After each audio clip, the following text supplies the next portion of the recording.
The Horizon, Earth's most advanced exploration ship, moved smoothly through the dark emptiness of space. It was following a faint, unusual signal that the crew had first picked up weeks ago. The signal was strange, sounding both like a pattern and a cry for help.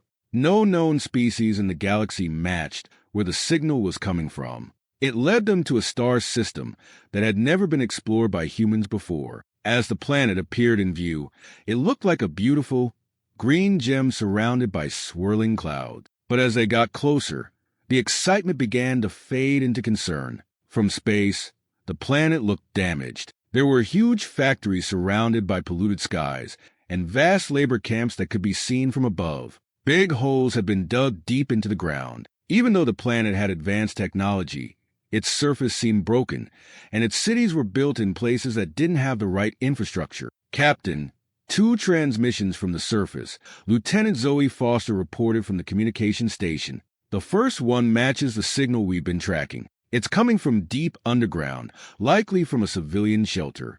The second, it's a challenge. Someone down there knows we're here. Captain Roderick Hale, a seasoned officer with years of exploration experience, furrowed his brow. Let's see it. The view screen flickered to life, showing an insect-like figure. The creature was tall, wearing sleek, organic armor that shimmered like liquid metal. Its multiple eyes glinted coldly, showing the power of its people. It spoke with a harsh voice. "You have entered the domain of the Zharik Sovereignty," it said in a mechanical tone. "State your purpose or leave. This world is under Zharik control, and we do not allow interference." Captain Hale studied the creature. Its posture showed confidence, but its words hid something deeper, a challenge that tried to cover its weakness. "We intercepted a distress signal coming from this planet," Hale replied calmly. "We're here to investigate." The Zharik's mandibles twitched. "There is no distress signal. This is a secure operation under Zharik control. Leave now or face the consequences." Before Hale could respond, Lieutenant Foster's console beeped loudly. "Captain, I'm hearing chatter on Zharik command channels," she said quickly. "They're stopping an uprising from the native species. The distress signal is from them. The Zharik are enslaving the locals, forcing them into labor camps. Orbital bombardments are targeting cities that resist." The crew on the bridge fell silent, their faces growing grim. The United Teran Confederacy had a strong rule against exploitation. After centuries of colonization and oppression in their past, humanity had promised never to repeat those mistakes. They had worked hard to make their future one of exploration, protection, and helping those who needed it. Captain Hale stood up from his chair, his presence commanding the room. "Lieutenant, open all frequencies. They need to know who we are." Moments later, Captain Hale's voice echoed across the stars. "Attention, Zharik Sovereignty.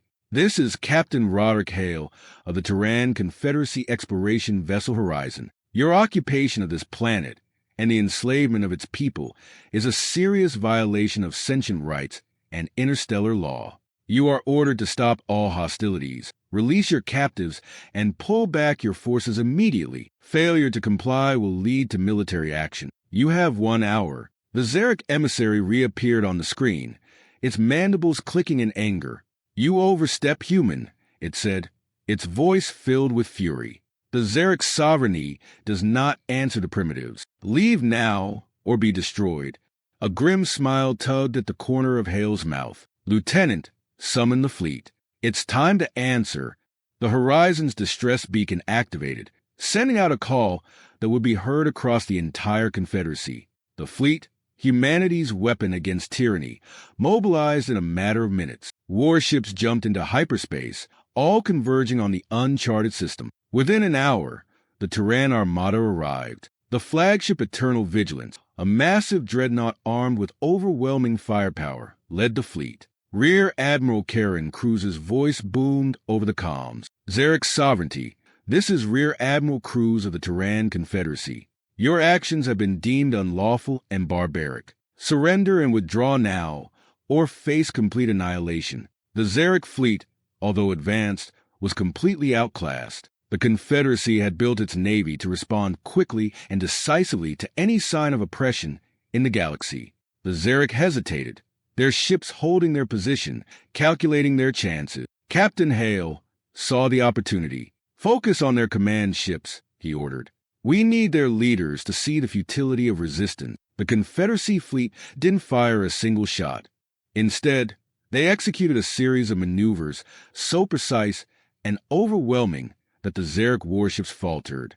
Knowing they were outmatched, the Zharik fleet retreated, jumping into hyperspace and abandoning the planet. With the Zharik gone, the horizon descended to the planet's surface. The source of the distress signal came into view, a network of underground bunkers. From them, the native Vaeris emerged. They were a small and delicate species, with glowing eyes and intricate patterns on their skin. Although they were only in the early stages of their industrial age, their intelligence was clear in the advanced design of their shelters and the precision of their tools. One of their leaders, Kalen, stepped forward, trembling with awe.